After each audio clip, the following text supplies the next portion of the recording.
Hello and welcome to Tales of Repetition Compulsion 16, or TORC 16 as I call it.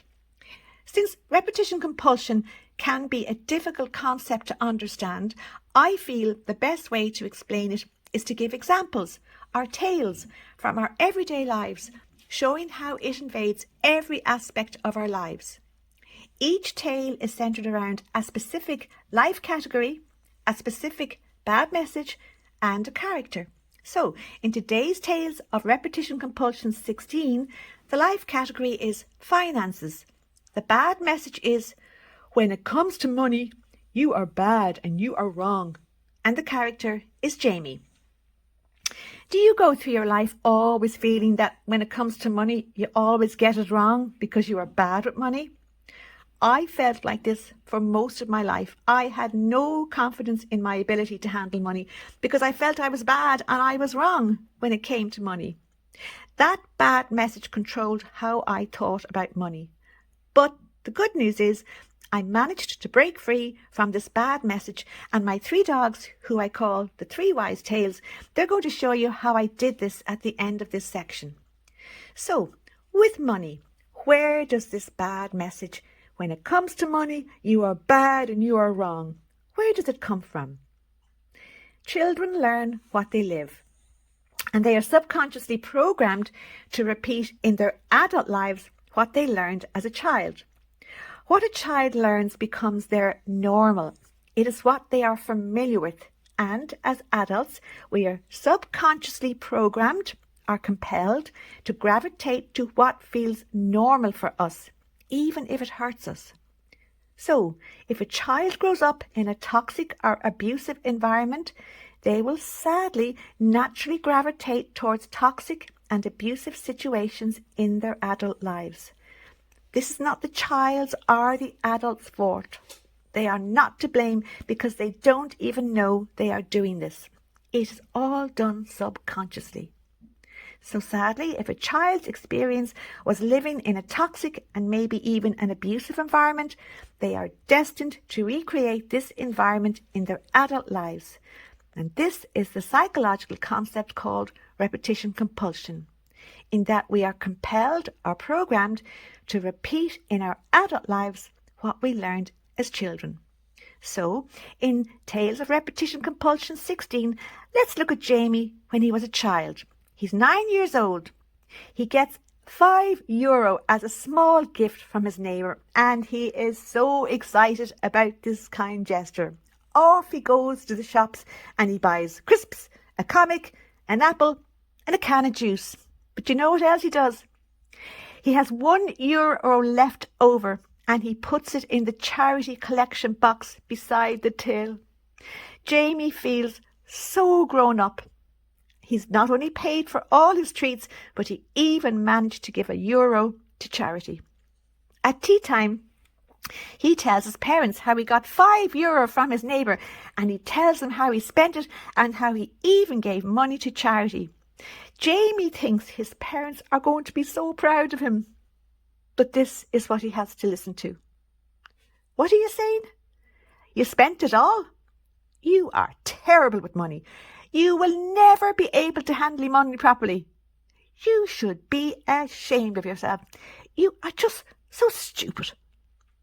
It is in this moment that Jamie learns the bad message that, when it comes to money, he is bad and he is wrong. Jamie doesn't think his parents are wrong to say these hurtful things to him, because he can't bear to admit that they might be harmful. So he internalizes the blame, and Jamie ends up thinking he is the problem. This is how a child thinks. A child blames itself for any problems in the home. So, is it any surprise that in his childhood, when it comes to money, Jamie learns the bad message, you are bad and you are wrong. Jamie is not even aware that he has now learned this bad message, as it's all done subconsciously. This way of living, always feeling he can't manage money, this is what becomes normal for Jamie. This is what is familiar to him. And since we are programmed to gravitate to what is familiar for us, It is now highly likely that Jamie will gravitate to feeling exactly like this as an adult. Now, let's fast forward to Jamie as an adult and see what goes on around money issues for him. He's in his 30s now and he has a good, secure job. He is very careful with his money. Every month he pays all his bills and he even manages to save most months. One evening after work, Jamie goes with one of his friends to the late-night shopping district. He sees a jumper that he really likes, and since it's been years since he bought himself a decent winter jumper, he decides to buy it. It's a good quality garment and it's not too expensive, so Jamie is delighted with his purchase. But this feeling doesn't last for long. As soon as he gets home and he opens the shopping bag, a sense of dread takes over. He is swamped by feeling he did the wrong thing buying the jumper, and this is what he has to listen to from himself. He says to himself, "What have I done? I'm so stupid. I shouldn't have bought that. Oh God, I'm so irresponsible. I'm so useless with money." The next day, Jamie returns the jumper and gets a full refund.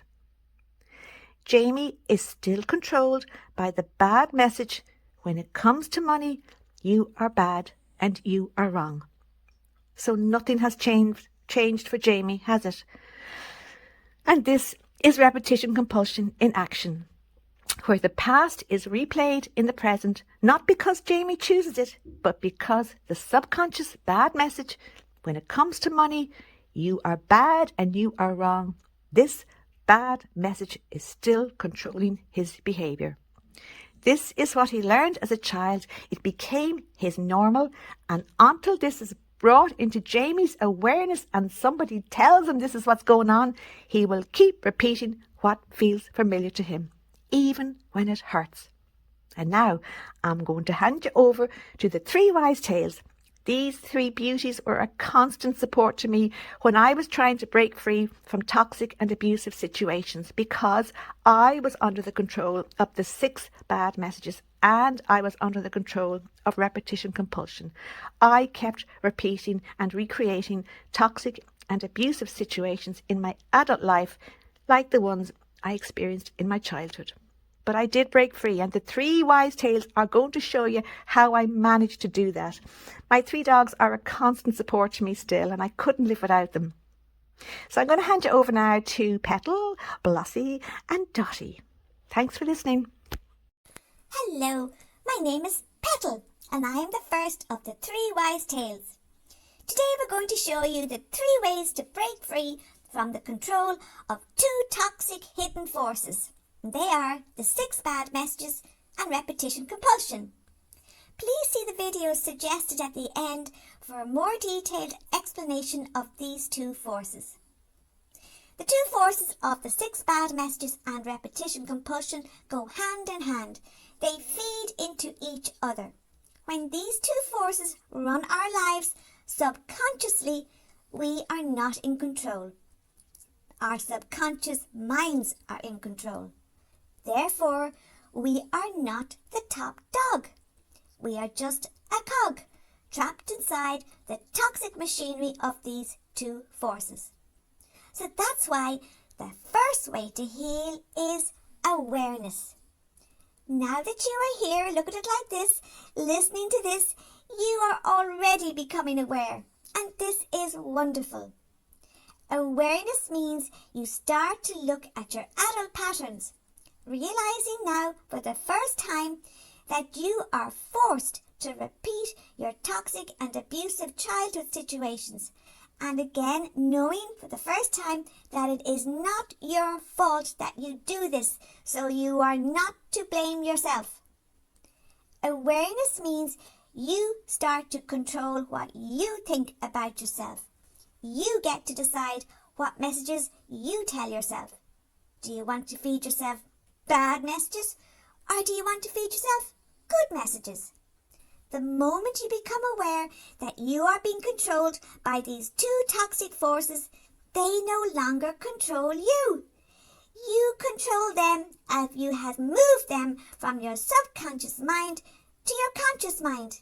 And remember, we can control what is in our conscious mind. Awareness moves you out of being a helpless cog and starts to put you in the position of top dog. Awareness opens the door to making fantastic, conscious changes in your life, and these changes will at last stop you landing yourself in toxic and abusive situations. And now I'll hand you over to Blossie. He's going to explain to you the second way to break free from the control of these two toxic, sinister, hidden forces. Hello, my name is Blossie, and I am the second of the three wise tales. I am very old, so these days I have a long white beard. But being very old doesn't just mean I have a hairy face. It also means I am very wise, and I am so happy to share this wisdom with you. Now let me tell you why the second way to heal is so important. Most people who grew up in toxic or abusive homes were never taught to trust their feelings or instincts. In fact, they were often taught the opposite. If they ever dared to speak up and give their opinion on something, or if they ever expressed how they felt about something, they were often told, "Oh, you're too sensitive," or "You're just imagining things," or "Oh, don't be so dramatic," or "Will you keep your opinions to yourself and don't make trouble?" Over time, they learned to disconnect from their feelings and their instincts, and in doing this, they disconnected from their inner warning system. And that inner warning system, your feelings and your instincts, it is your natural defense system. When you don't trust your instincts, you can't protect yourself. And when you can't protect yourself, you would be easily exploited by toxic and abusive people. That's how repetition compulsion keeps you as a cog. You keep walking back into toxic relationships. You keep tolerating mistreatment. You keep overriding the feeling that says, "This doesn't feel right. I should be away from this." But when you start to listen to your feelings and trust your instincts, everything changes. Your instincts sense danger before your thoughts even catch up. Trusting your feelings and your instincts means you start choosing safety. You start choosing yourself. You start saying no to toxic and abusive situations. And every time you listen to that inner voice, you step out of the machinery. You stop being a cog and you become the top dog. You become the boss of your life. Because top dogs protect themselves. Top dogs listen to their inner voices. Top dogs don't abandon themselves just to keep the peace. Top dogs protect themselves from toxic and abusive situations. So today, no more being a cog. Today, you start being the top dog. And now, let me hand you over to Dotty. She's going to tell you the third way to break free from the control of repetition compulsion and the 6 bad messages. Hello, my name is Dotty, and I'm the third of the 3 wise tales. And yes, I am the queen of the pack. I'm the entertainer. I keep everyone happy. So, I am definitely the top dog in this house. Now listen closely, because this final step is powerful and it really does work. The 6 bad messages didn't come from nowhere. They came from having to survive a tough childhood. And here's the truth. The 6 bad messages are not facts. They are lies that you learned. So the third way to heal is to do a nip and flip. You nip and flip the bad messages. When a bad thought about yourself comes into your head, if you hear yourself saying you're useless, you're no good, nobody loves you, you catch that bad message. You don't entertain it. You nip it in the bud. You don't let it in the door. Then you flip it to the truth about yourself. You flip the bad message about yourself to a good message about yourself. So, you are not enough becomes I am enough. I'm enough exactly as I am. You are alone and nobody loves you becomes I'm not alone. Lots of people love me and loads of people like me. I matter. I belong. You might say, Dotty, that's so obvious, just turning them upside down. But you see, it isn't obvious, as we are feeding ourselves these bad messages from our subconscious minds. Therefore, we don't even know we're doing this. But when we nip and flip, we bring the bad message into our awareness, into our conscious mind. And by doing this, you are in control, as you can control your conscious mind. And you can now retrain your conscious mind to believe the truth about you. So every time you nip and flip, you take back your power, because top dogs choose their thoughts. Top dogs choose to feed themselves good messages about themselves. Top dogs choose to ignore the lying, nasty, bad messages. Top dogs are no longer cogs. So today, me, Petal, Blossie and Annette, we want to tell you this. You are not alone. You matter. And we are all here together, learning to have better lives. And one last thing. The three wise tales have a very important, good message we want to tell you. And that is that we really